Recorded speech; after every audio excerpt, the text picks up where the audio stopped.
আপনি কি এই যে রাস্তা ছিঁড়ে দেন? হ্যাঁ। বা আপনার রাস্তায় কাজ কি টোটাল হচ্ছে আপনার? বা আপনার বলবো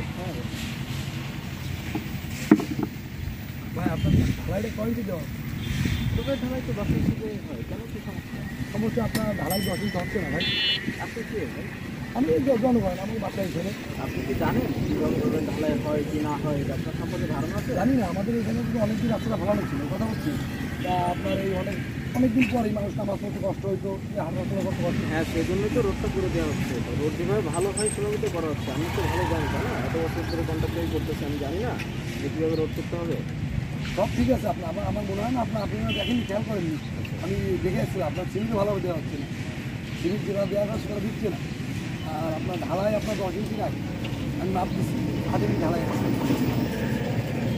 আচ্ছা, যাই হোক, এখন তো বোঝেন তো বিষয়গুলো, কাজ তো উপর থেকে আসে, আমাদের একটা বাজেট থাকে।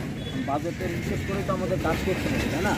তো বাজেটটা তো আপনি বোঝেন, যেহেতু ওই সম্পর্কে আপনার ধারণা আছে মোটামুটি। তো বাজেটটা হইতে আমার হাত পর্যন্ত যেভাবে আসছে যতটুকু ভালো করা সম্ভব আমি করে দিই, ঠিক আছে? তারপরে এখন অনেক হয়ে গেছে, আপনি আর এই জিনিসগুলো নিয়ে আর বাড়াবাড়ি করেন না, বিষয়টা তো বোঝেন।